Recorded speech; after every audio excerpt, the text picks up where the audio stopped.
Good morning students. आज हम class 8 maths के regarding chapter number 12 exponent and powers के रिगार्डिंग बात करेंगे। इसमें हम एक्सरसाइज 12.1 के बारे में पढ़ रहे थे। इससे प्रीवियस पार्ट के अंदर हमने क्वेश्चन नंबर 4 तक पढ़ लिए थे। देखिए क्वेश्चन नंबर 5 है, वो क्या लिखा गया है, find the value of M. M कोई भी एक इंटीजर या कोई भी एक वेरिएबल है जिसकी वैल्यू हमें वेरिएबल है जिसकी वैल्यू हमें निकालनी है, फॉर विच इसने इक्वेशन की फॉर्म में दे दिया है कि 5 raise to power M divide 5 raise to power -3 is equal to 5 raise to power 5। तो ऐसा हमने एक एग्जाम्पल भी सोल्व किया था, सेम एज इट इज, बिल्कुल वैसा ही है। अब m की वैल्यू हमें निकालनी है, तो देखिए कैसे करेंगे। अब यहाँ सर बेस 5 है, यहाँ पर भी बेस क्या है 5 है, तो क्या दोनों का बेस सेम है? बिल्कुल सर। बट बीच में किसका सिंबल है? डिवाइड का सिंबल। बीच में किसका सिंबल है? अब ये कह सकते हैं कि यहाँ पर भी सर बेस सेम है, पावर अलग अलग है और बीच में डिवाइड का सिंबल है। तो हमने रूल पढ़ा था sir, A raise to power M multiply A raise to power N. जब डिवाइड का सिंबल होता है, सॉरी यहाँ डिवाइड का सिंबल लिखेंगे तो a raise to power m-1। जब पावर्स जब मल्टीप्लाई होता है तो ऐड हो जाता है सर, डिवाइड होता है तो प्लस, डिवाइड होता है तो माइनस हो जाता है। तो सेम यही कंडीशन है सर। 5 दोनों में जो सेम है वो क्या आ गया 5। m पहले क्या लिखा जाएगा m, क्योंकि m पहले आ गया नंबर के हिसाब से। अब दोनों में डिफरेंस होगा तो डिफरेंस मतलब माइनस का आएगा, ये भी -3 है, ये अलग से लिखा जाएगा, ये माइनस का। इक्वल में 5 raise to power 5। Got it. अब इन दोनों को सोल्व करेंगे तो 5m plus minus minus plus minus minus plus 3 हो गए, 5 रेज टू पावर 5। क्या दोनों का बेस सेम है? बिल्कुल सर, दोनों का बेस सेम है। तो पावर भी, अब जैसे हमने एग्जाम्पल के अंदर पढ़ा था कि दोनों का बेस सेम है सर, बीच में इक्वल का सिंबल होता है। दोनों का बेस सेम है तो बीच में इक्वल का सिंबल है, तो कहीं ना कहीं ये दोनों नंबर कैंसल आउट हो जाते हैं। तो पावर पावर के क्या हो जाती है? इक्वल हो जाती है।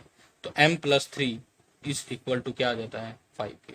तो यहाँ पावर क्या है सर m+3 और यहाँ पावर क्या है सर 5। तो m+3 किसके इक्वल आ गया? 5 के इक्वल आ गया। तो m प्लस का है सर ये 3, तो इधर आएगा तो क्या आ जाएगा माइनस का 3। तो 5 - 3 m is equal two plus minus minus.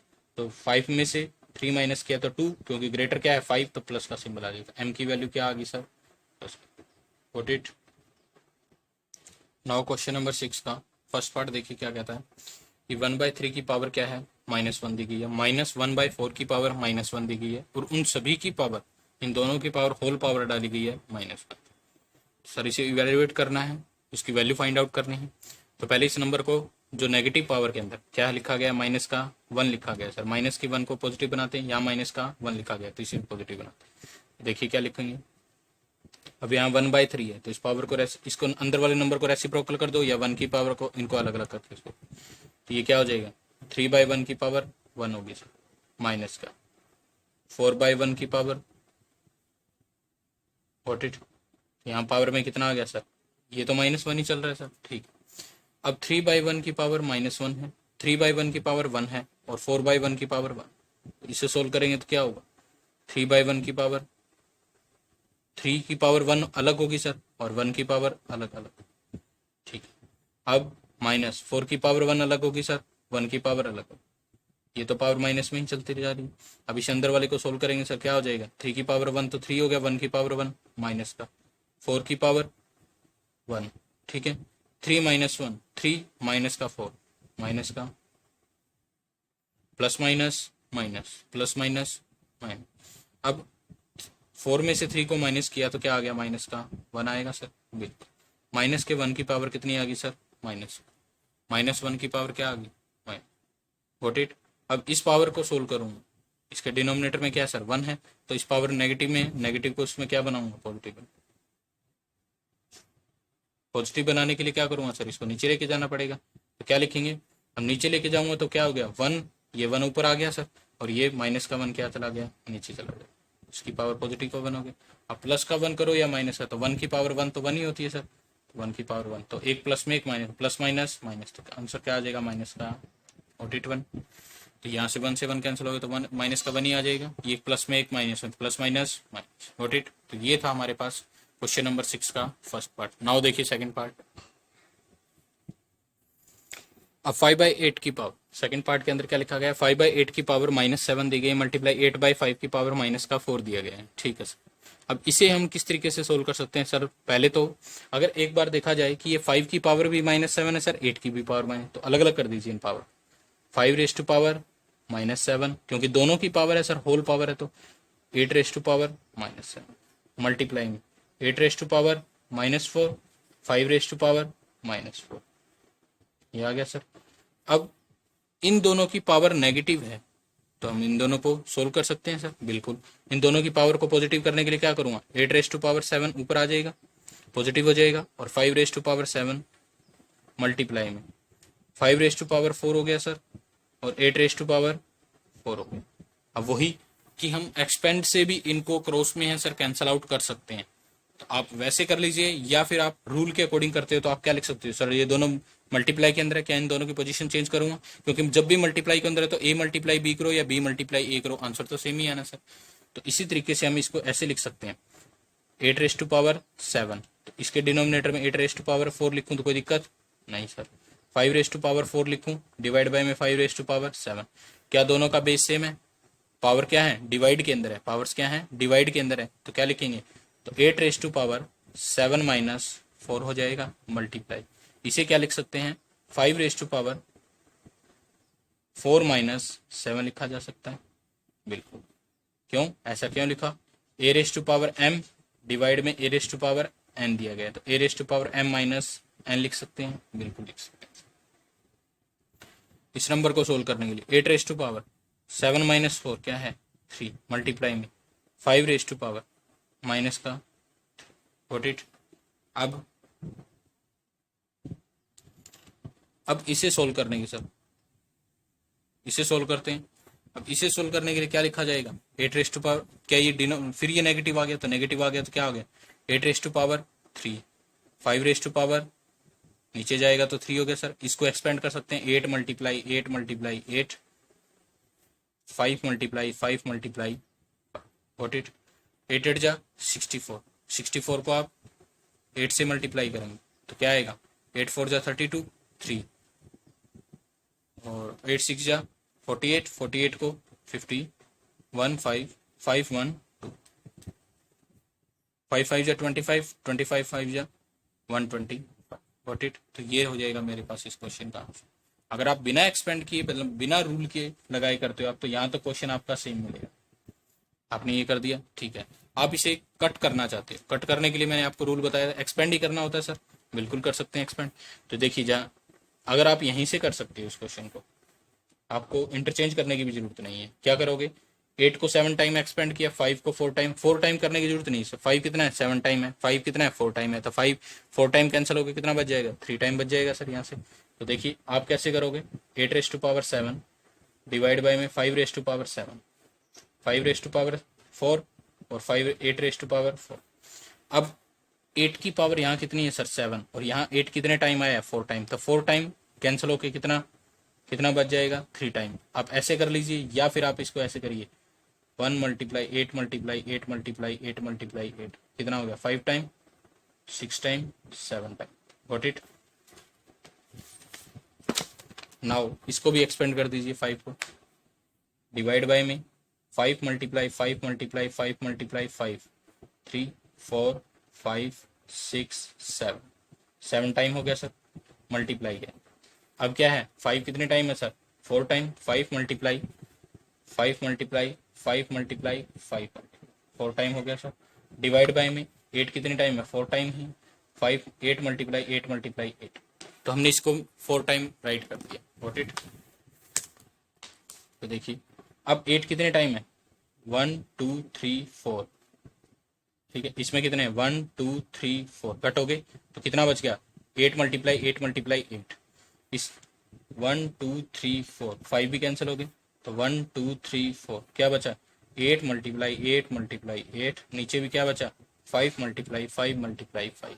तो आप देख लीजिए सेम वही सिचुएशन आ जाती है जो उसके अंदर, गॉट इट। तो आप ऐसे भी कर सकते हो, ऐसे भी कर सकते हो। मेथड ये स्टेप क्यों किया जाता है, क्योंकि हम पावर्स के रिगार्डिंग कर रहे हैं, तो पावर्स के रूल के अकॉर्डिंग करेंगे। बट वहां अगर क्वेश्चन पेपर के अंदर सीधा लिखा हुआ था इवेल्युएट, तो इवेल्युएट तो कैसे भी किया जा सकता है सर, वैल्यू फाइंड आउट करनी है, गॉट इट। तो वैल्यू तो हम कैसे भी फाइंड आउट कर सकते हैं, एक क्वेश्चन को करने के बहुत सारे मेथड होते हैं। 8 8 मल्टीप्लाई 8 64, 64 को हम 8 से मल्टीप्लाई करते हैं तो वही 152 और इसका कितना आ जाएगा 12। Got it. तो यही आपके पास ऑप्शन है, दोनों में से आप कोई भी मेथड कर सकते हैं। Got it.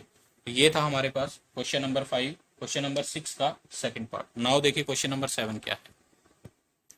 नाउ देखिए question number 7, exercise 12.1 question number 7 क्या लिखा गया है, सिंप्लीफाई करना है। इसका जो पार्ट 1 है उसके अंदर हमें 25 multiply T raise to power -2, 5 raise to power -3 multiply 10 multiply 8 raise to power T raise to power -8 और साथ में कोटेशन कंडीशन डाली गई है कि टी जो होगा वो नॉट इक्वल टू 0। हम बच्चे क्या करते हैं, इस क्वेश्चन को, इस कंडीशन को स्किप कर देते हैं। इसका मीनिंग क्या है वो देखिए कि सर टी 0 नहीं हो सकता। अगर लेट सपोज करता हूँ, रफली मैं आपको सोल्व करके दिखाता हूँ, टी की वैल्यू 0 हो जाती है। सपोज करते हैं कि टी 0 नहीं हो सकता, मैंने सपोज कर लिया कि टी 0 हो जाता। अगर टी 0 हो जाता तो क्या हो जाता सर 25। जहां जहां क्वेश्चन के अंदर टी था वहां क्या लग जाएगा सर 0 लग जाएगा, 0 की पावर कुछ भी हो। अब 5 रेस टू पावर -3 10 मल्टीप्लाई 0, तो ये तो क्या हो जाता sir 10 raise to 0 raise to power minus. तो जहां जहां टी था वहां 0 हो जाता। तो अब 0 की पावर कुछ भी हो सर, आंसर तो 0 ही आएगा। 0 को 25 से मल्टीप्लाई करेंगे तो 0 आएगा। तो ये क्या है 5 रेस टू पावर 10 करेंगे कुछ भी आएगा, फिर भी उसको 0 से मल्टीप्लाई करेंगे तो आंसर क्या आ जाएगा, दोबारा 0 है। तो 0 एक ऐसा नंबर है जिसको हम किसी से मल्टीप्लाई करें तो आंसर को क्या बना देते, जो भी नंबर है उसको क्या बना देती है 0। तो हमारे पास कहीं ना कहीं कैसी फॉर्म बन जाती है सर 0/0 की फॉर्म बन जाती है, जिसे हम कभी भी डिफाइन नहीं कर सकते। इसे आप इतना ध्यान रखिए कि ये कौन सी फॉर्म है, नॉट डिफाइंड। आगे जब हायर क्लासेस के अंदर जाओगे तो इस फॉर्म को क्या बोला जाएगा, इनडिटरमिनेंट फॉर्म, कि हम इसको डिटरमाइन नहीं कर सकते हैं। तो इसके लिए कुछ फंक्शन लगाए जाते हैं। तो आप यहाँ ध्यान रखिए, इसीलिए ये जो डिनोमिनेटर के अंदर टी होने के कारण और यहाँ जो न्यूमरेटर के अंदर टी होने के कारण, अगर न्यूमरेटर का अगर यहाँ डिनोमिनेटर में नहीं होता टी तो आप इसकी जगह वो कंडीशन डाल सकता था कि टी इज इक्वल टू कुछ नहीं लिखता, टी इज इक्वल टू 0 भी हो सकता था, क्योंकि T is equal to 0 put करने पे 0 आ गया। जिसका न्यूमरेटर 0 आ गया वो उसका आंसर भी क्या हो गया सर 0 ही होगा। डिनोमिनेटर कुछ भी हो हमें फर्क नहीं पड़ता। बट जब डिनोमिनेटर के अंदर टी आ गया ना, तो इसलिए उसने ये कंडीशन डाली है कि T is not equal to 0, क्योंकि टी नीचे वाला जो टी है वो अगर 0 हो गया तो ये कौन सी फॉर्म बन जाएगी, इनडिटरमिनेट फॉर्म, मतलब नॉट डिफाइन, जिसको हम कभी भी डिफाइन है नहीं कर सकते। Sorry not define, indeterminate form बन जाती है, जिसको हम कभी डिटरमाइन नहीं कर सकते, मतलब डिफाइन नहीं कर सकते। Got it. तो ये तो इसलिए इसने कंडीशन, इस कंडीशन का मतलब है, उसने लिखा है तो इस कंडीशन का मतलब है। तो देखिए क्वेश्चन को कैसे सोल्व करेंगे। ये तो रफली था, हमें क्वेश्चन के अंदर सोल्व नहीं करना है। सिर्फ इस क्वेश्चन को सोल्व करने के लिए पहले जो नेगेटिव पावर है सर उनको पॉजिटिव बना देते हैं। 25 multiply T raise to power -4 है तो नीचे लिखी जाएगी। इसमें क्या है 5 रेस टू पावर -3 था, ये ऊपर चला जाएगा सर, प्लस का 3 हो गया। अब यहाँ क्या आ गया 10 तो था ही, साथ में टी रेस टू पावर -8 है सर, -8 है तो ऊपर जाएगा तो प्लस का 8 हो गया। और यहाँ क्या बच गया T raise to power 4। Got it.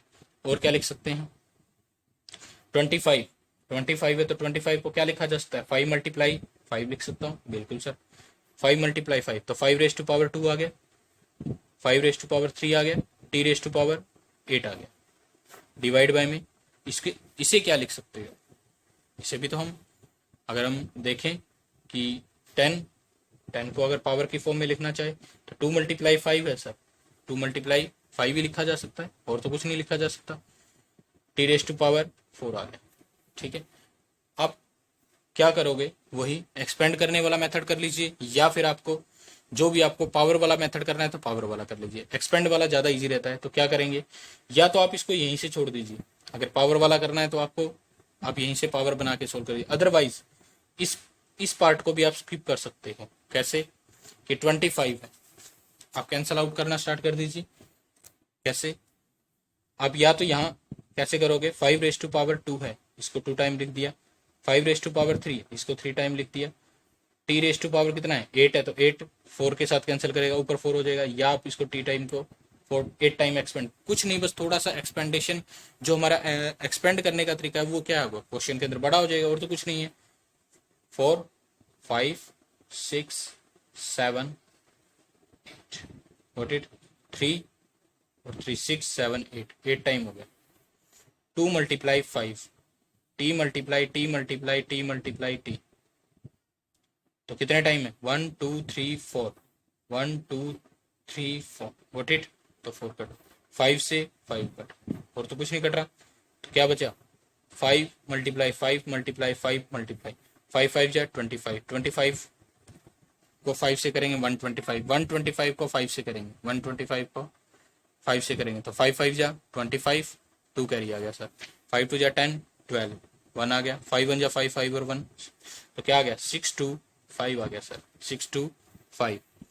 Multiply में टी की पावर कितनी है 1 2 3 4 तो T raise to power 4, divide by में तो ये हमारे पास इस क्वेश्चन का क्या हो जाएगा आंसर हो गॉट इट। तो ये था। अगर आप इस क्वेश्चन को यहीं से आप एक्सपेंड कर दीजिए, आपने क्या लिखा, इस क्वेश्चन को दूसरे तरीके से कैसे कर सकते हैं, देखिए आप इस क्वेश्चन को यहीं से एक्सपेंड कर दीजिए 25 5 रेस टू पावर 3 और टी रेस टू पावर 8 आपने इस तरीके से किया और 10 मल्टीप्लाई 10 रेस टू पावर। आपको इससे आगे 10 को भी एक्सपेंड करने की, 10 को भी ऐसे लिखने की जरूरत नहीं है, आप क्या कर सकते हो 25 है सर, 5 रेस टू पावर 3 है तो 5 मल्टीप्लाई 5 मल्टीप्लाई 5 आ गया। अब सीधा सा पता है टी रेस टू पावर 4 है, टी रेस टू पावर 8 है तो यहाँ 4 टाइम कैंसिल हो गया, यहाँ कितना बचेगा 4 टाइम, तो टी या आप एक्सपेंड कर लीजिए t multiply t multiply t multiply t 4 5 6 7 8 time आ गया 3 3 6 2 8 डिवाइड के अंदर 10 चल रहा है सर और T multiply t multiply t multiply t 4 time से टी कैंसिल हो गया 1 2 3 4 कट हो गया, तो क्या बच गया वही 5 5 जा 25।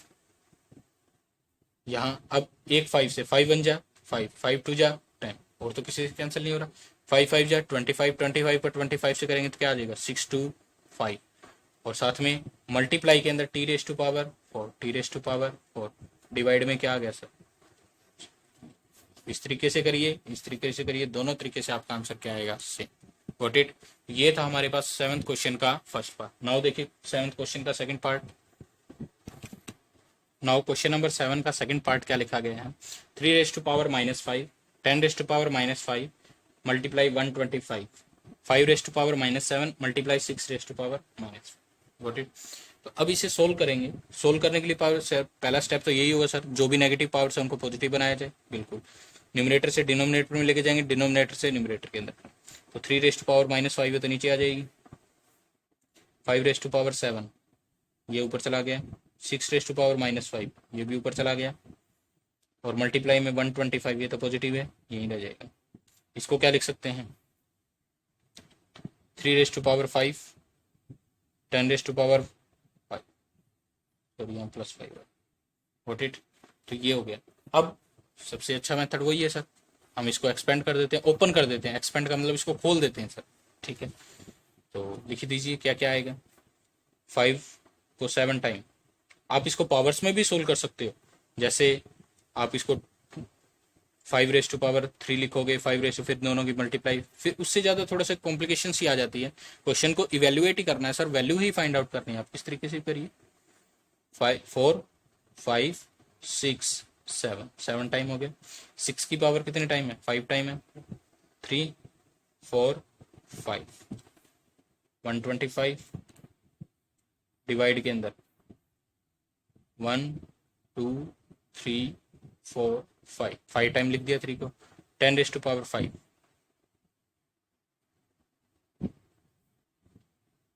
अब इसको 1 बाय 1 करके कैंसिल कर लीजिए, कितना है 3 1 जा 3 3 2 जा 6 3 1 जा 3 3 2 जा 6 3 1 जा 3 3 2 जा 6 ठीक है, 3 1 जा 3 3 2 जा 6 3 1 जा 3 3 2 जा 6 ये सारे 2 2 मल्टीप्लाई के अंदर है, ये ध्यान रखना कि ये सारे 2 किसके अंदर है मल्टीप्लाई के अंदर। अब 5 से कैंसिल करते हैं इसको, 5 1 जा 5 5 2 जा 10 तो ये जो 2 है इस 2 से कैंसिल हो गया सर, 5 1 जा 5 5 2 जा 10 ये जो 2 है वो इस 2 से कैंसिल हो गया सर, 5 1 जा 5 5 2 जा 10 ये 2 इस 2 से कैंसिल हो गया, 5 1 जा 5 5 2 जा 10 ये जो 2 आया वो इस 2 के साथ कैंसिल हो गया, 5 1 जा 5 5 2 जा 10 ये 2 1 2 3 4 5 1 2 3 4 5 5 कैंसिल हो गए, इसमें भी कितने 1 2 3 4 5 5 ये कैंसिल। अब ऊपर क्या बचा 5 मल्टीप्लाई 5, एक ये 5 बच गया सर और एक ये 5 बच गया सर, ठीक है। और क्या है मल्टीप्लाई में 125 है सर। अब डिनोमिनेटर के अंदर देखिए कुछ नहीं है तो 1 आ जाएगा, 1 लिखो या ना लिखो कोई फर्क नहीं। तो 5 को 5 से करेंगे 25 आ गया, 25 को 125 से कर लीजिए मल्टीप्लाई, गॉट इट। तो इसको सोल्व करेंगे, क्या आएगा, 125 को 25 से मल्टीप्लाई कीजिए, 5 5 जा 25, 2 कैरी आ गया, 5 2 जा 10, 10 और 2 12, 1 कैरी आ गया, 5 1 जा 5, 5 और 1 6, 5 2 जा 10, 2 2 जा 4 और 1 5, 2 1 जा 2 से, इसको सोल्व करेंगे, यहाँ 5 आ जाएगा सर, यहाँ 2 आ गया, 6 और 5 11 3, तो कितना आ गया 1325, गॉट इट। तो ये हमारे पास इस क्वेश्चन का क्या हो जाएगा आंसर। तो ये था मेरे पास क्वेश्चन नंबर 7 का सेकंड पार्ट। नाउ अब आपके लिए एक इन्फॉर्मेशन भी है कि जो 8th क्लास है उसके अंदर एनसीईआरटी का जो मैथ लगता है, अब हमारे पास हरियाणा बोर्ड से एक नोटिस जारी किया गया स्टेट बोर्ड से, जिसके अंदर क्या लिखा गया है कि जो 8th क्लास का सिलेबस है वो रिड्यूस कर दिया गया है, कम कर दिया गया है। भी पहले पिछले साल जो सिलेबस आता था उसमें से कुछ कम कर दिया गया है। तो जैसे इसमें 12.1 और 12.2 एक्सरसाइज है 12 चैप्टर के अंदर, चैप्टर नंबर 12 के अंदर 2 एक्सरसाइज है, एक 12.1 और एक 12.2। अब इसमें से जो 12.2 एक्सरसाइज है वो क्या है, कट कर दी गई है, रिड्यूस कर दी गई है। सिर्फ हमारे एग्जाम के पॉइंट ऑफ व्यू से क्या इंपॉर्टेंट है, 12.1 जो हमारे सिलेबस के अंदर है, 12.1 ही हमें करनी है, 12.2 हमें नहीं करनी है, गॉट इट। तो ये इन्फॉर्मेशन आपको देनी थी। और कुछ दिन बाद में जैसे ही वो मैनेजमेंट से पूछ के वो आपको लेटर भी आपको सेंड कर दिया जाएगा, जो मतलब सिलेबस हमारे पास आए, रिड्यूस हुआ सिलेबस है, वो आप इसको ध्यान में रख के जो भी आपकी प्रिपरेशन है आपको कंटिन्यू कर सकते हो, ठीक है। तो इसके अंदर जैसे जैसे चैप्टर करवाते जाएंगे, जो जो कट हुआ है वैसे तो मैं आपको बताता रहूंगा कि कौन सा मतलब कौन सी एक्सरसाइज कट हुई है, कौन सा पॉइंट या टॉपिक कट हुआ है, ठीक है। और कौन सा चैप्टर तो कोई कट नहीं हुआ है, उनमें से एक्सरसाइज कट हुई है, गॉट इट। तो जैसे जो जो इंपॉर्टेंट मतलब खास ज्यादा इंपॉर्टेंट रोल नहीं प्ले करती हैं तो वो उन्होंने कट कर दी हैं। तो हमारे पास 12.2 एक्सरसाइज अब हम नहीं करेंगे, हमने 12.1 के बारे में डिस्कस कर लिया है, कंप्लीट हो गई है हमारे पास 12.1, गॉट इट। जिसको भी कुछ भी पार्ट के अंदर प्रॉब्लम आ रही है, कोई भी पार्ट क्वेश्चन का कोई भी पार्ट समझ नहीं आया है, तो वो कमेंट के अंदर राइट कर सकता है, गॉट इट। Thank you.